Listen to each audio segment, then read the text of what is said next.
चलती है। बोलो मेरे श्री गुरु महाराज की जय। बोलो सच्चे दरबार की जय। बोलो श्री नंदी निवासी भगवान की जय। मेरे हृदय सम्राट प्राणाधार श्री सद्गुरुदेव भगवान जी के पावन पवित्र चरणों में उपस्थित प्रभु प्रेमियों, आज बड़ा खुशी का दिन है। मेरे प्रभु अपने प्यारे भक्तों के घर श्री कृष्ण गोपाल जी सैनी और उनके पुत्र श्री राकेश सैनी जी के निवास स्थान पर पहुंचे हैं।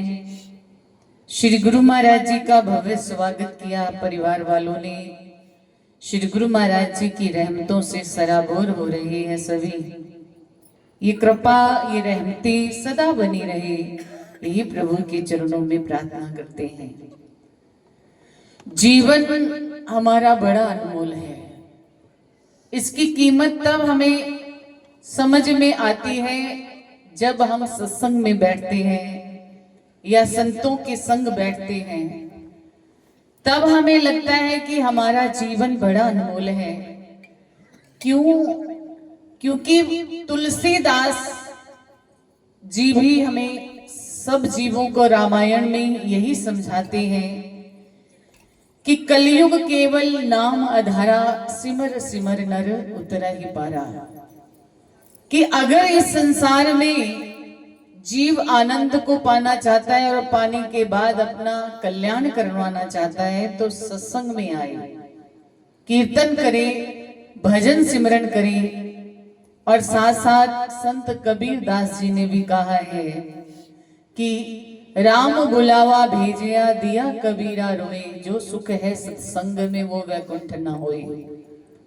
कि जो सुख और आनंद सत्संग में बरसता है वो वैकुंठ में भी नहीं मिलता।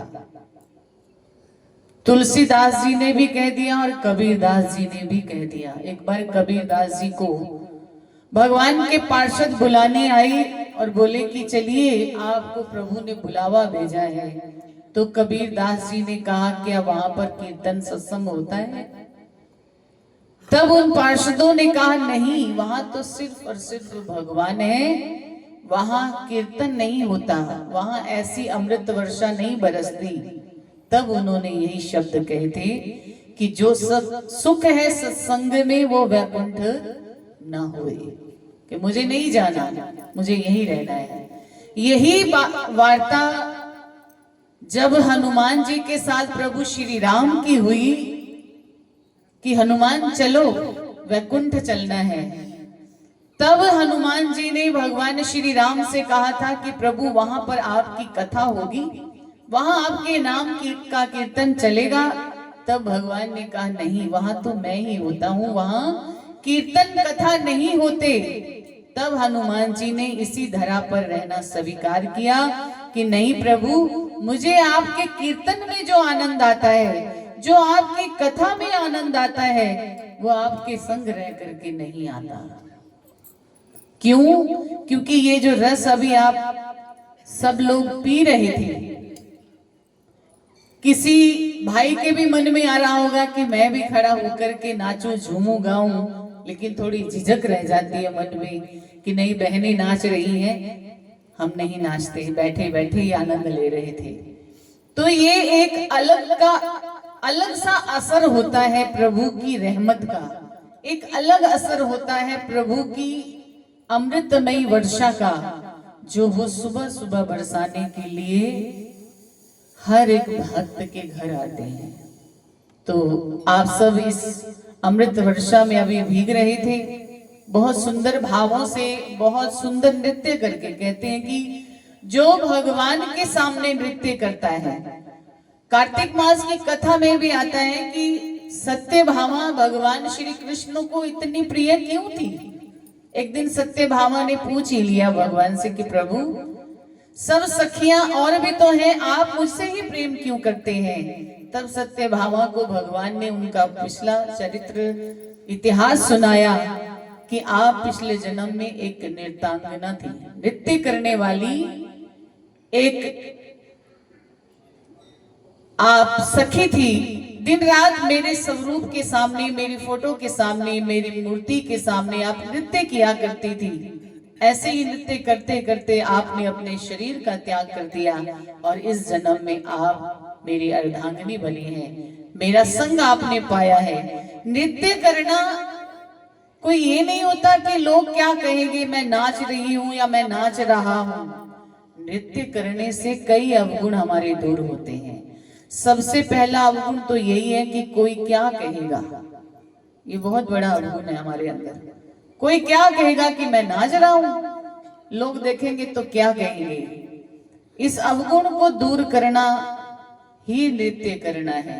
नृत्य करते करते जब प्रभु में विलीन हो जाते हैं, प्रभु नाम की मस्ती में जब रमने लग जाते हैं, तब अंतर के कपाट खुलते हैं और प्रभु अंदर विराजमान होते नजर आते हैं। और फिर हम उन्हीं की मस्ती में, उन्हीं के दर्शन करते हुए नाच उठते हैं, झूम उठते हैं। इसलिए नृत्य करना बहुत जरूरी होता है।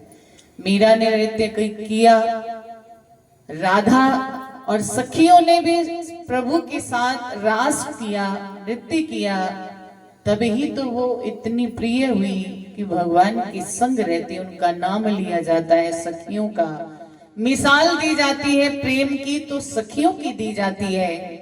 और अगर राधा के प्रेम की मिसाल दी जाए तो वो भी बहुत परिपूर्ण है, क्योंकि उन्होंने भगवान को जब पाया तो नृत्य करके, नाच करके, रास करके भगवान को पाया। वो दिन प्रतिदिन भगवान के साथ रास किया करती थी। आप लोगों ने श्रीमद् भागवत कथा की सूचना सुन ली है। आश्रम में श्रीमद् भागवत कथा आरंभ होने जा रही दिसंबर में, 21 दिसंबर से 28 दिसंबर तक। तब आप लोगों को ये कथाएं, रास लीला, भगवान श्री कृष्ण किस तरह से सखियों पर अपने आप को लुटाने के लिए तैयार हो गए थे। सखियां क्या कहती थी, माखन खाना है प्रभु मेरे घर आइए। प्रभु जब उनके घर जाते थे तो सखियां पहले उन्हें नाचने के लिए कहती थी। तो भगवान छोटे से बाल कृष्ण रूप में सखियों को नाच दिखाते थे। इसके पीछे क्या भेद है, ये आप सबको हम श्रीमद् भागवत कथा में सुनाएंगे। तो आप सब लोग वहां रोज आइएगा, क्योंकि अब समय की थोड़ी पाबंदी है, समय कम है, बहुत लंबी कथाएं हैं ये, तो आनंद में डूबने वाली कथाएं हैं। अभी तो आप लोगों ने सुबह सुबह घर के काम भी करने और बच्चों को स्कूल भी भेजना है, और भाइयों ने भी बहुत सारे कार्य करने होते हैं। लेकिन श्रीमद् भागवत की कथा में जो 3 घंटे लगातार चलेगी, उसमें आपको विस्तार से सब समझाया जाएगा कि किस तरह से कलयुग में हम अपने आप को आनंदित रख सकते हैं, चिंताओं से दूर रख सकते हैं। ये सब आपको बताया जाएगा। और ये जीवन अनमोल इसीलिए है क्योंकि ये पल किसी और योनि में नहीं मिलते। ये समय, ये खुशियां, ये आनंद की घड़ियां आप अभी देख लेना। कोई यहाँ पर जानवर आ जाए, बिल्ली आ जाए या श्वान आ जाए, कुत्ता या कोई और जानवर आ जाए, तो खड़े होकर के भगाना शुरू कर दोगे आप उसे। चाहे उसकी अंतरात्मा यही कह रही हो कि मैंने भी कीर्तन में जाना है, मैंने भी सत्संग में बैठना है, लेकिन आप लोग उसे बैठने नहीं दोगे। क्यों? क्योंकि वो जानवर है, उसके नसीब में ये सब नहीं है, हम सब के नसीब में है। इसीलिए कहा ये मानुष का शरीर बड़ा अनमोल है, इसकी कीमत कोई नहीं डाल पा सकता। आप लोग डॉक्टर के पास जाओ तो कितने मुंह मांगे पैसे भी दे दो, तो भी आप कटी हुई एक उंगली को वैसा नहीं लगा सकते जैसी भगवान ने हमें दी है। किसी शरीर में कुछ रोग हो जाए और उस शरीर को वैसा दोबारा डॉक्टर नहीं बना सकते। आप कोशिश भी करो, हजारों लाखों रुपए खर्च कर दोगे, लेकिन वो शरीर का एक हिस्सा वैसा नहीं बन सकता जैसा भगवान ने हमें बना करके दिया, भेजा इस संसार में। तो ये अनमोल नहीं तो और क्या है। इसकी कीमत को हमने समझना है। और इसके अंदर जो सांसें हैं वो तो पता नहीं कितनी ही अनमोल है, जो यूं ही जा रही है कोड़ियों के भाव। इसकी कीमत को समझना एक जौहरी ही समझा सकता है, और वो सदगुरु देव भगवान जो जौहरी बन करके हम सब जीवों का कल्याण करने के लिए हमारे भीतर बैठ करके शब्दों को आपको प्रदान कर रहे हैं, उनको भी समझना है कि क्या कीमत है हमारी। इसलिए अपने जीवन को प्रभु रंग में ढालना बहुत जरूरी है। जब तक उसके रंग में रंगेंगे नहीं, जिंदगी जीने का आनंद आएगा नहीं। अभी हमारी बहन जी ने बहुत सुंदर भाव प्रकट किया। देखो, ये प्रेम होता है प्रभु के प्रति। और नाचने के लिए बेटी ने भी कहा कि नाचने वाला ही लगाओ भजन। भजन तो बहुत अच्छे होते हैं सारे, लेकिन जब प्रेम उमड़ता है ना हृदय में, तब नाचने को मन करता है कि मैं नाचूं, मेरे प्रभु सामने विराजमान है। भावों से भाव जुड़ता है तो प्रभु का प्रेम उमड़ उमड़ करके आता है। तो इस प्रेम को और बनाए रखना, इसी प्रेम से अपने जीवन को चलाए रखना। दुनिया की चिंताएं एक तरफ और प्रभु के प्रेम का नशा एक तरफ, उस नशे को हमेशा पीते रहना, तो जिंदगी जीने का आनंद आ जाएगा। बोलो श्री सद्गुरुदेव भगवान की, बोलो श्री नंगली निवासी भगवान की। आइए एक भाव के साथ जुड़ते हैं, उसके बाद मस्ती का आलम छाएगा।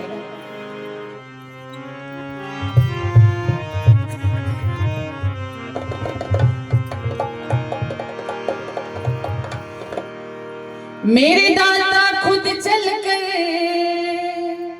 आंगन में पधारे हैं, चल कर इस आंगन में, चल कर इस आंगन में आ गई बहारें हैं, चल कर इस आंगन में आ गई बहारें हैं, चल कर इस आंगन में आ गई बहारें हैं।